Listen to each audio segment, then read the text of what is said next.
Sundowning syndrome is not a diagnosis as yet. It's also known as nocturnal delirium.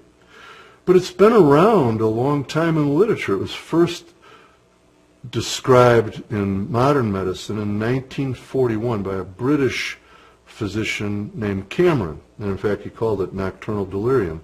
And, you know, quite simply, it's a behavior that occurs mostly in older patients, with or without dementia, but usually with dementia. And it occurs as darkness falls. Now, you might say, well, what are you talking about here, Dr. Weiss? I live in Alaska. We have darkness 20 hours of the day for months at a time. But typically between the hours of 4 p.m., say, till 9 p.m. It's controversial, all sorts of criteria, but after sunset, okay? And of course, the mystery, the puzzle is, why then? Why not at another particular time? And the short response is we don't know with precision, but we're getting a better idea, kind of like focusing a telescope. It's a blurry picture, but we're starting to zoom in on it. But what's it look like? So sundowning can look like a lot of things because, and sometimes it can look like several behaviors all mixed together, and you can see them there. You know, not only does the patient seem more confused than their baseline, but they also look quite nervous, tense, restless, truly restless. And maybe that restlessness expresses itself in aggressiveness or agitation. They might start to move more, but move randomly, not move purposefully, wander. And they're harder to redirect, okay? And maybe they even become loud and verbal. So this is, you know, kind of a composite picture. It might be one or two of those behaviors, might be all of these behaviors, but it's as darkness falls, okay? And, you know, what differentiates this sundowning from delirium is that these behaviors are universally worse in the evening, whereas delirium can be god-awful at you pick it. Could be 2 in the morning, 8 a.m., what have you. So how common is this sundowning syndrome? Well, the nuns told me never to do a double negative, so I must be being, you know, difficult. It's not uncommon. So I guess I could have just simply said it's common. Forgive me. So if you look at the literature, these are patients of all conditions, that is to say, dementia and non-dementia, and it ranges from as low as 2% up to a quarter of folks. But if they have known dementia, and of course the most common type is Alzheimer's, that range suddenly, like an accordion, expands dramatically.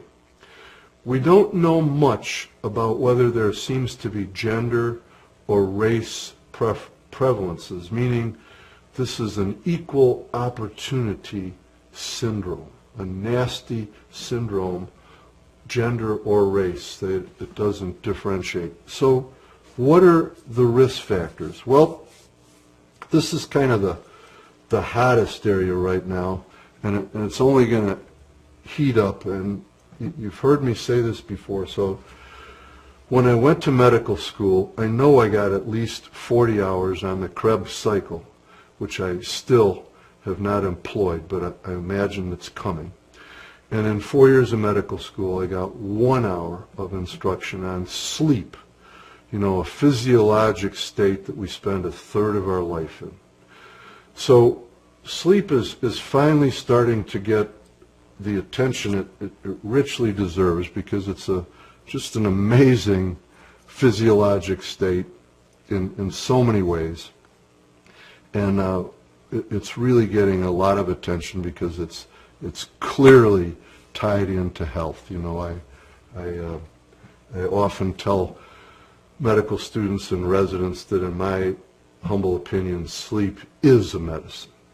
Restful sleep is a powerful medicine. But what we do know is that as we all age, this is the bad news, but in particular, as we age and we have dementia, damage begins to occur to a very specific part of our brain that's called the suprachiasmatic nuclei. I can only say that twice a day, so I've said it once. So this SCN, very deep in the brain, beneath the hypothalamus, and we've got just an immense amount of data that this is a sleep-promoting center. And it's driven by really primitive things like light and temperature, and it's also driven by neurotransmitters, strange neurotransmitters that you don't hear much about. You know, we hear a lot about serotonin and dopamine and norepinephrine, but these are neurotransmitters like galanin, my personal favorite, orexin, histamine. Well, we know about histamine. So this suprachiasmatic nucleus is the sleep promoter, and there is abundant evidence. And then, geez, I forgot the biggest neurotransmitter in the SCN, the prime driver is melatonin. Our brain produces melatonin, and we've got just great evidence that melatonin helps us induce sleep and maintain sleep. And it's a protein that is triggered by darkness. Okay, so as darkness falls, we get more of it. As light occurs, fades out. So we think that probably a risk factor for Sundowning syndrome is that this SCN becomes damaged, much like the hypothalamus. You know, we lose volume, we lose neurons, damage occurs, and with this damage, we also lose cellular physiology and metabolism. There's clear-cut losses of melatonin as we age. So we've got a smoking gun is too strong a word, but maybe we've got a suspect here, okay? So a risk factor. Of course, you say, well, what can I do to pump up my SCN? Right now, we don't know, but stay tuned. I promise it's on the horizon. Another risk factor, environment. So the next time you've got some free time, I would like to suggest, if you haven't already, go visit a nursing home and a memory care unit and just stroll around, but go at a certain time. You know, maybe go at 9 in the morning and then waltz by at 5. And just see if there's a difference in terms of, what do the French say, the je ne sais quoi? But, you know, see if there's a difference in terms of the ambient lighting. See if there's a difference in the staff. I realize we have change of shift. We have the day shift, 7 to 3, the night shift, 3 to 7, and the graveyard shift, 3 to 11, and the graveyard shift, 11 to 7. But one of the risk factors is there something going on in the environment, the patient's environment, in terms of their exposure to light or the lack of, their activities during the day? Are they now getting exhausted, depleted? Have they been paced, if you will? The noise level, disruptions at night, you know, particularly in units that provide care. We've got bed alarms, beepers, buzzing, nighttime medication dispensations, usually with electronic carts that make a lot of noise. And then we've got these babies. Everybody's got one. So there's just all sorts of possible distractions. So just go to a facility in the morning and at 5 or 6 at night and see if there's a difference. But, you know, just listen and look and see if there's a difference. And then lastly, we've got medications. So what do we know about medications? They have serum levels. Some are quick on, quick off, like an antibiotic. Some start out at low levels, reach a maximum concentration, or maintain. So if people are getting morning medicines, what's happening to them at 3 o'clock, 4 o'clock? Those medicines might be starting to drop in serum concentration. And then lastly, what's the poor soul, that patient's multiple medical conditions. So imagine that you have congestive heart failure, type 2 diabetes, so your blood sugars are swinging all over the place, and you've got some lousy arthritis, and maybe you've had a hip replacement and a knee replacement. And that's just for starters, okay? And you're going through your day. And you know what? Those are all weights that one is carrying. And as time passes, you know, you wake up, maybe you've got some energy and you're refreshed, but as you go through the day, things are starting to break through, pain's starting to break through, you're starting to wear thin. So all these tiny pieces, but if you add them all up cumulatively, they carry a weight. So the current thinking, what do they call it, the conventional wisdom these days, is we think that maybe sundowning has a lot to do with circadian dysregulation. So as mammals, we're all fellow mammals, you know, we operate on I think it's actually a 24.2 rhythm. And you say, how'd they come up with that? Well, they took healthy young people and they put them in total darkness for days at an end, and they watched how often they sleep and how often they wake up. And there's this very predictable pattern of when we go to sleep and when we wake up, even with no stimulus, okay?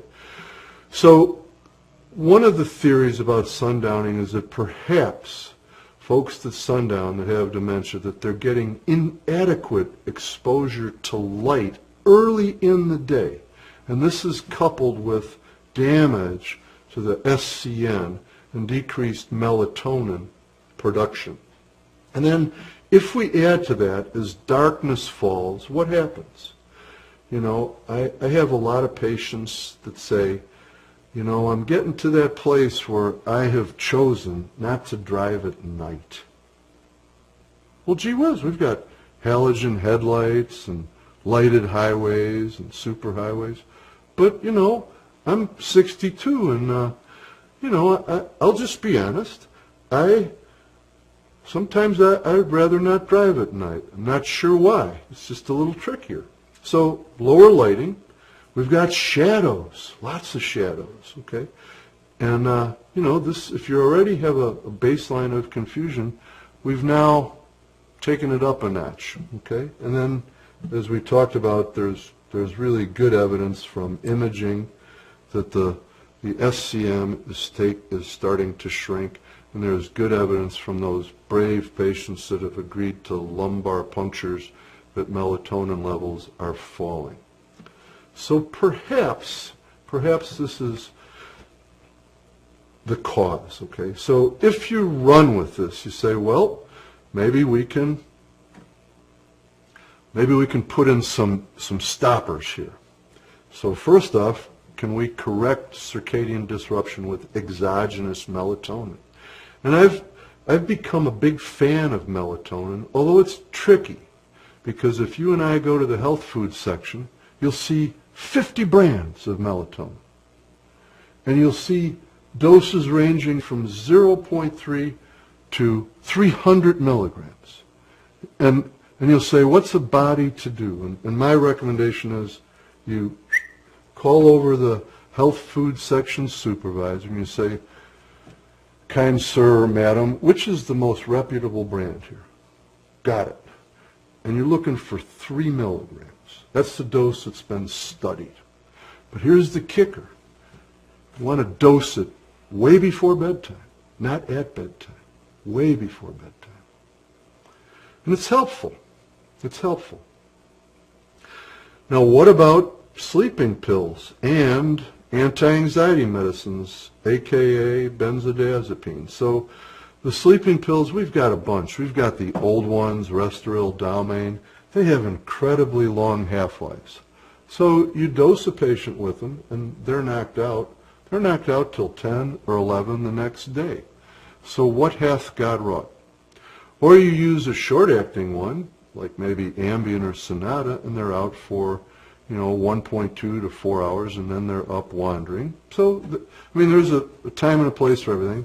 And then, of course, the benzodiazepines, they're not approved as sleeping pills, but they're often used that way. Xanax, short-acting, Valium, incredibly long-acting, Klonopin, long-acting, Ativan, intermediate-acting.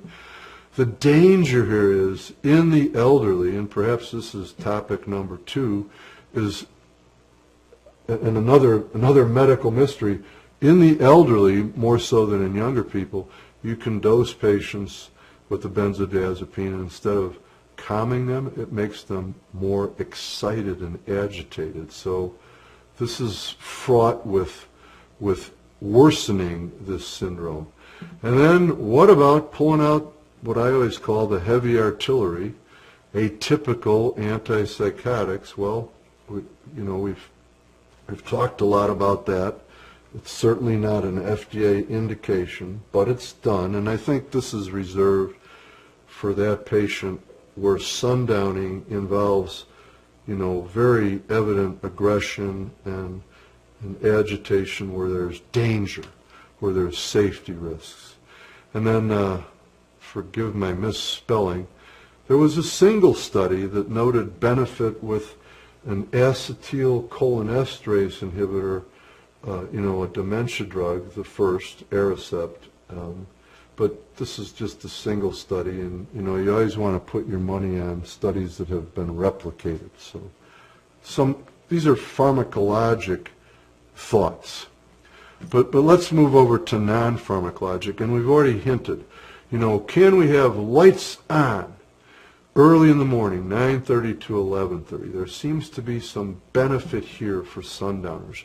And we even have doses. You can buy light boxes that give you specific doses. It comes in something called a lux, which is a measure of luminosity at a certain distance, okay? And then pain management. Perhaps the sundowning is they got their dose of Tylenol or Tramadol at 7 a.m., and, these medicines are wearing off. So should we look at pain as a possible intervention? I can't tell you how many elderly people have told me that they take a Tylenol at bedtime and it really helps their sleep. And my fantasy is they have arthritis, and when they twist and turn, it wakes them up, but the Tylenol is just enough to kind of suppress that amount of pain, but that's my fantasy. And then, of course, the whole behavior modification program that caregivers in memory units and assisted living units and nursing homes are so skillful and graceful and beautiful at doing, redirection, reassurance, distraction. That's all more than worthwhile. It often is enough to soothe the patient. And maybe that segues into, what is it? Music hath, what's the quote? Music hath powers to soothe the savage beast. I really massacred that one, but you catch my drift. So music therapy, aromatherapy, simulated presence therapy, this is where technology really is useful now, because we can put up the iPad and we can Skype with their distant beloved relatives, or we can play a video of the grandchildren, and maybe that'll soothe that sundowning patient. And then, of course, sleep hygiene. Are they is their routine for sleep decompressing them, or is it stimulating them? I used to always never understood, being in some facilities where, after dinner, they'd have a very rousing sing-along, which was great, but I thought maybe they should have timed that before dinner, I don't know, or earlier in the afternoon. But I think most facilities have figured out a routine. And then, of course, and this is easier said than done, as one mammal to another, the longer we're up and the more we're doing, the sleepier we become. It's just kind of physiology. So whatever can be done for these patients to be active earlier in the day will probably be somewhat helpful, with the caveat that you don't overdo it. So what a tightrope, huh? What a tightrope. have to walk that tightrope between too much and not at all. And I wish I could give you a better guideline. So the short piece, the summary, this is common, much more so in patients with dementia. And it's a mighty challenge. It's almost like caregivers dread the passage of time and the fall of darkness. And we're pretty sure it probably has a physiologic basis. Lots of things appear to be helpful. As we said, there's nothing that's the given cure, but they're all worth trying. And like we always end these, we hope and pray for a cure. We do our darndest to relieve the symptom or the presentation, but the one thing we can always do is provide care. So that's Sundowning in a nutshell. So thank you.